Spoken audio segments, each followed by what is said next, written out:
In the very beginning of the world, before cities rose and kingdoms fell, before the first tower was built or the first song was sung by human lips, there was a garden. A garden so perfect and beautiful that everything within it lived in harmony.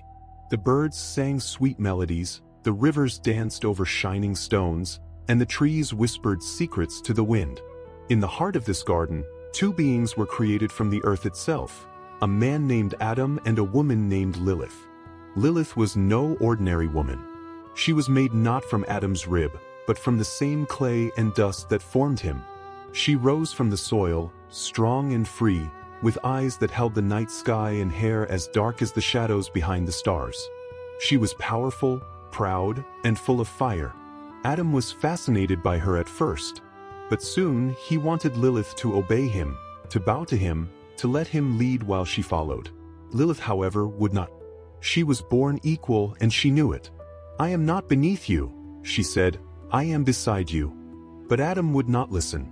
So Lilith spoke the secret name of God, a name so ancient and powerful that when she whispered it, the winds rose and the earth trembled. And with that, she flew away from the garden. Far beyond Eden, across deserts and dark forests, Lilith wandered alone. She wept, not because she was afraid, but because she had been misunderstood.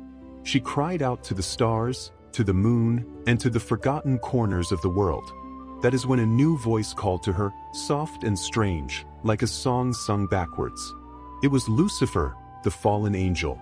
Lucifer, once a being of great light, had also been cast out for refusing to bow. When he saw Lilith, he saw in her a reflection of his own story. Together, they spoke of freedom, of defiance, of beauty outside of control. Lucifer taught her many things, about the mysteries of the earth, the power of words, and the fire hidden in every soul. He gave her wings made of shadows and crowned her queen of the night. But with freedom came power, and with power came fear. The angels saw Lilith not as a queen, but as a threat. They said she was a demon, and they blamed her for the dark things that crept into the world after sunset. They said she whispered to women in their dreams and taught them secrets. They said she flew to sleeping men and tempted them with desires. And they feared her most of all because she could not be controlled. In her hidden palace of mist and starlight, Lilith created a world of her own. She walked with ancient owls and whispered to foxes. She sang lullabies to spirits and gathered forgotten flowers that bloomed only in moonlight. Her home had no walls, only soft winds and echoing songs. Yet even with all this beauty, Lilith sometimes stood alone at the edge of the world and stared toward Eden. Meanwhile, in the quiet garden, Adam was alone. God saw this and decided to create a new woman, not from clay, but from Adam's own rib. Her name was Eve. Eve was gentle and curious. She loved to walk beneath the trees, listen to the animals, and ask questions about the stars. She did not know about Lilith, not yet. One night, Eve had a dream. She saw a woman standing at the edge of a silver lake, her dark hair flowing in the wind. The woman looked strong, sad, and full of power. She did not speak, but her eyes told a story. Eve woke up with tears on her cheeks. Something inside her had changed. Days later, as Eve wandered near the edge of the garden, she heard a voice calling her name. It was soft, like silk, and full of secrets. When she turned, she saw a woman with midnight hair, glowing skin, and eyes that seemed to hold the stars themselves. It was Lilith. "Who are you?" Eve asked. "I am the one who came before you," Lilith answered. "The first woman." Eve was puzzled. "But Adam never told me about you." "He would not," Lilith said, a small smile curling on her lips. "I would not bow to him, and so he cast me out. But I am still here watching." Eve was not afraid. Instead, she felt drawn to Lilith.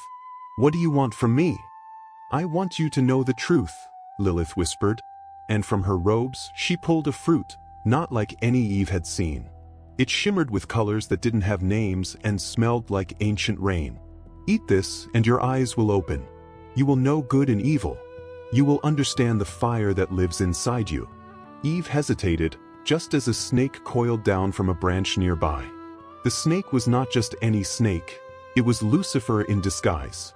"She is right," he said. "You were made to follow, but you were also made to question. Eat, and you will become more than what you were told. Eve looked at the fruit, then at the garden, then back at Lilith. And she bit. From that moment, everything changed. Eve saw the world with new eyes. She saw beauty, but also danger. She saw love, but also pain. Adam and Eve were cast out of the garden, and the world became wide and wild. But Eve never forgot the woman who gave her the fruit. And though many called Lilith a demon, Eve knew she was something more, something powerful and mysterious. Years passed.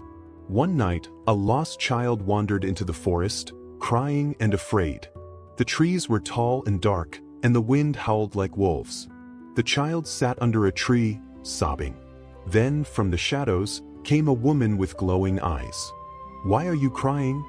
Lilith asked gently. "I don't know the way home," the child whispered. Lilith knelt beside them. "Then stay here with me just for tonight." She wrapped the child in her long cloak, warm as twilight, and sang a lullaby in a forgotten language. The child fell asleep to dreams of stars, birds with golden wings, and a woman who flew through the sky like a story come alive. Far away, in a sleepy village where no one spoke her name, a strange wind blew one night.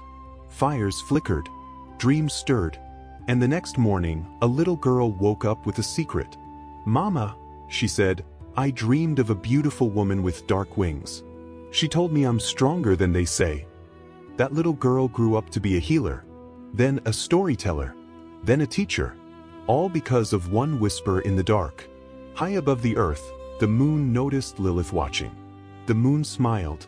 "You walk alone, but you are never forgotten," the moon said. "And you," Lilith whispered back, "light my path when all else fades."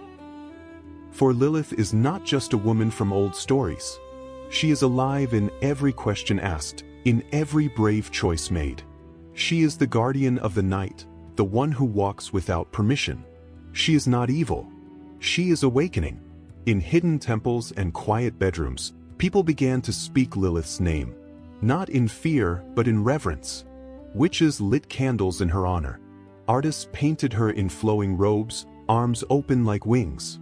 Writers wrote poems about her wild beauty and fierce heart. Mothers whispered her name when no one listened. And little girls who felt different found strength in her legend. Even today, Lilith is remembered. She is worshipped by some, respected by others, and feared by those who do not understand her. Some see her as a demon. Some see her as a goddess. But all know her name. She lives in songs sung by the fire, in books passed from hand to hand, in dreams filled with wind and stars. She walks through the world unseen, her footsteps falling where the brave dare to question. She is the shadow behind the curtain, the whisper in the storm, the fire that never dies.